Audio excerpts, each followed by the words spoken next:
I kind of think the sword's intervention thus far in the book has been a good thing. Like, oh, I have a fucking sword. This is, yeah. Yeah, it's not like you're walking into a village full of people brandishing your sword around where they're going to be like, oh no! Right. These are demon fucking spirit things.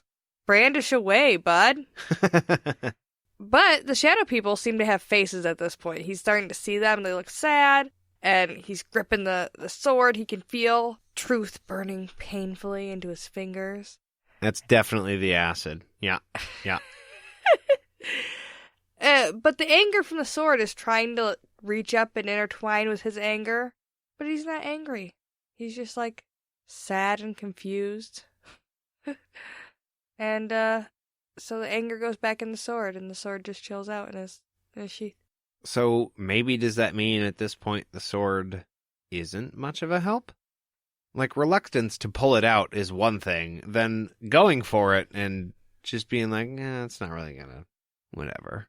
Well, maybe it wouldn't be, because part of the magic of the sword is you have to have, like, a defined enemy, right?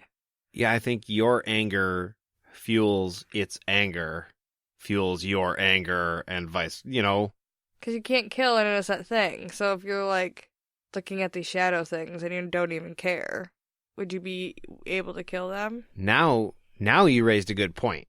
If being so close to this boundary is draining Richard to where he's just, whatever. I just want to go to sleep. Y'all, this is dumb. You can fight over your boxes. I'm just going to sit over here and be done. To the point to where all of these things on the other side of the boundary aren't really an enemy because he just doesn't care, then it could very well be, if he doesn't perceive them as being the enemy, then the sword wouldn't fucking help him. Well, they appear to stop treating him as an enemy, because after this point, the shadow people stop gaining on them and just kind of keep pace with him. And they make him feel like less lonely. He feels comfortable with them. We're not coming after you. We're with you. Yeah. And they're like whispering at him. And he wishes he can understand the whispers. He starts thinking about his dad and his memories, and he longs for his dad, and he's got some, like, warning signs and, like, red flags starting to pop up a little bit, but he's pushing them away. He doesn't really give that much of a shit. And his hand drops away from the sword. Because the shadows are offering just peace and happiness, that's all. They're not dangerous.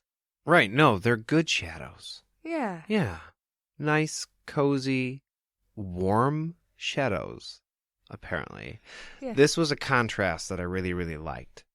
The world of the living, you would imagine, is warm, obviously, and then you have beyond the boundary, cold death. And right here is a pivot. And I missed it the first time I listened to it. I hit the back button and listened to it again, and everything has changed in this moment. Now Richard is like, oh, boundary. It's warm. It's inviting. I get what these people are with me to do. We're going to the boundary together, man. And this is comforting, and they make me feel welcome and safe. And it mentions that there's a cold hand holding on to him, and he, like, pulls away from the cold hand. The first time I read it, I took that to mean it was a hand from the boundary. But I think that was Kaylin.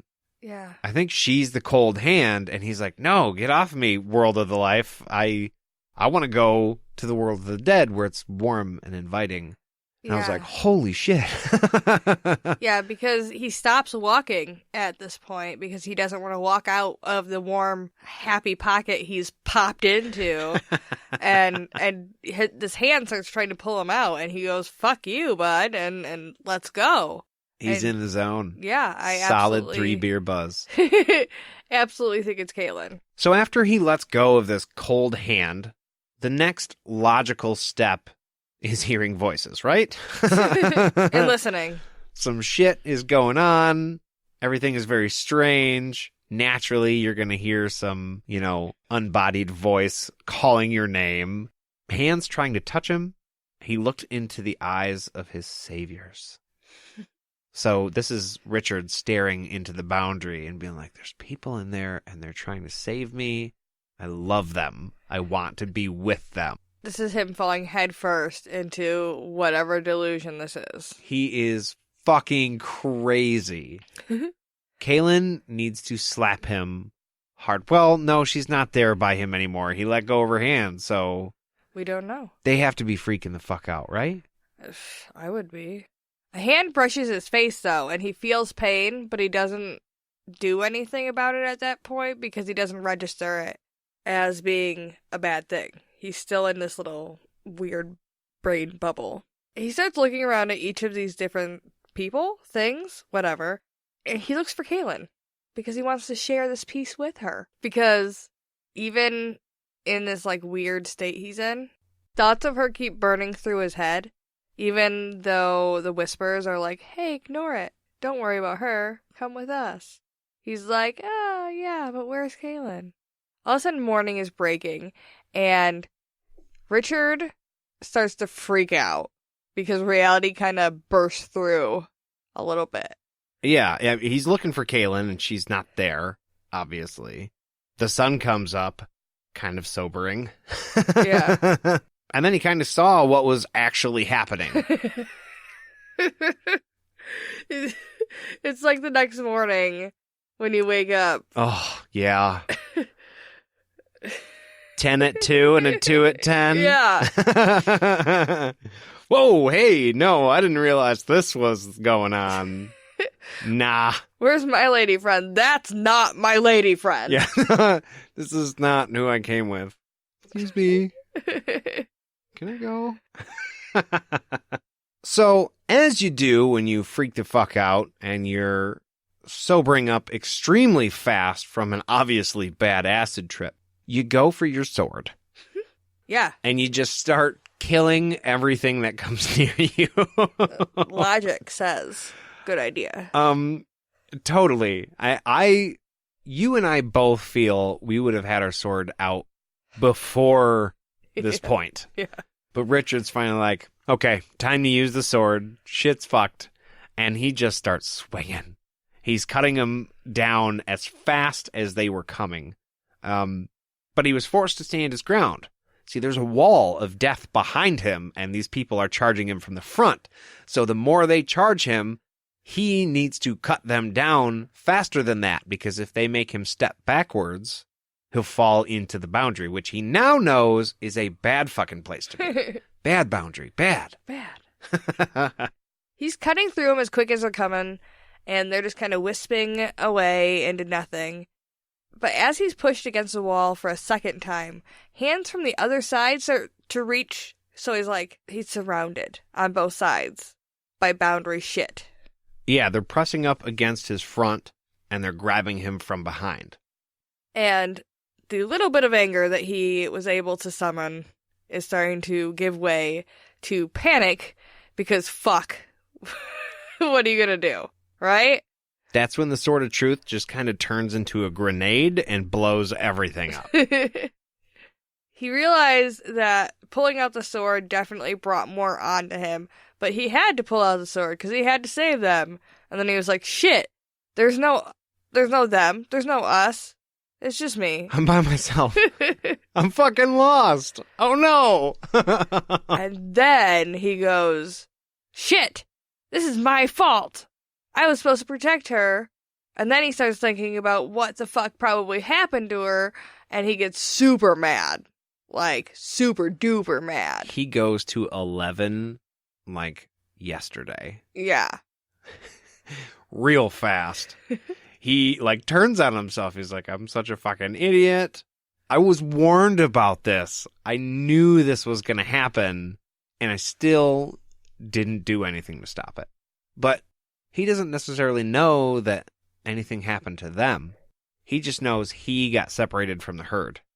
Right, but he realizes at this point that Kaylin doesn't have a fucking sword like he does. Right, she's pretty much defenseless. Right, bitch has a little bit of knife. And she can hurl rocks. We know that she can hurl rocks. Oh, she can huck rocks like a fucking pro. But letting her go the way he did was basically condemning her to death. because the only way he's being saved from the shadow people is by cutting him down with his big sword. So I think that's where his logic is like, she's probably dead. Fuck.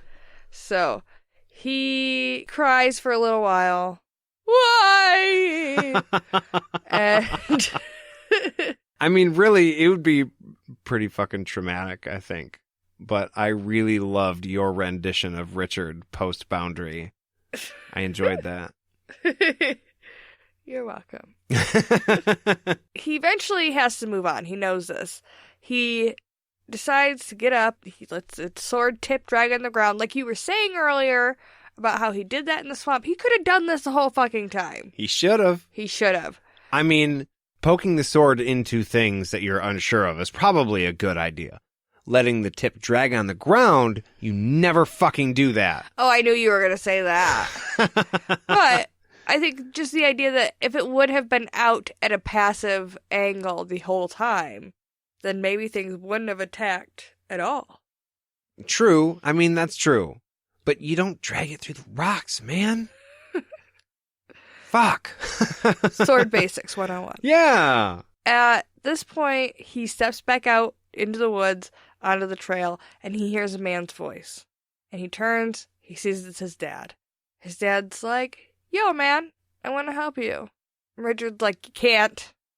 And his dad starts to, like, argue with him, like, yeah, I can. In a nice way, not, like, meanly argue. He's like, I can, I have Kaylin.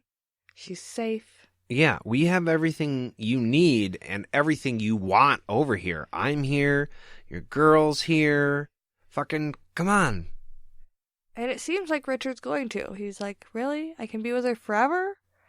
And for a second, you think maybe, and then he gets over there, gets right up to his dad, and he runs a sword right through his fucking heart. Stabs that motherfucker. I'm sorry. I got excited. He gets all dramatic, though, and he's like, Father, how many times must I slay your shade?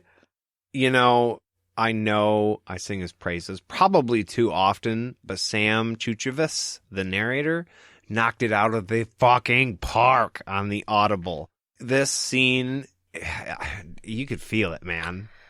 Oh yeah, well this one and when he was yelling for Kaylin earlier in the chapter. Yeah, he actually fucking hollers. Yeah, he doesn't do the high pitch. Oh no, Kaylin! He'll fucking Kaylin. You know, I'm not gonna probably use that. It's awful. He just fucking leans back and has at it, and it really brings you into the story, though. That's why I like it. Yeah, Richard, he just cuts that motherfucker down. Dad dissolves. Richard moves the fuck on. When he puts his sword back away, he sees the light of the nightstone, and he decides to put it back in the pouch. His finger, his tooth. Come on. And that's highbrow. And he thinks about how all his friends have been lost to him. His life is tied to the task at hand. He's basically just a tool. He's the seeker, nothing else. He's the bringer of death. Yeah. And he knew who he's going to bring it to. He's going to bring it on. Well, you know what I would like to bring on, JD? What's that? Was it that obvious? I think it's time for a beer break. Heck yeah. So tonight, we are drinking Check to the Head Cream Ale. When I picked this up from Meyer, I didn't read the description. I just saw the art on this can is pretty fucking amazing. It's a hockey player who's been checked into the boards and his teeth are busted. He's got a black eye. It's pretty brutal. But I had no idea what a cream ale was. And I kind of was like, well, the guy's getting creamed, so maybe it makes sense. But this one's from Dark Horse Brewery. It's 4.5%, 12 IBUs. The description on the back of the can says, Check to the Head.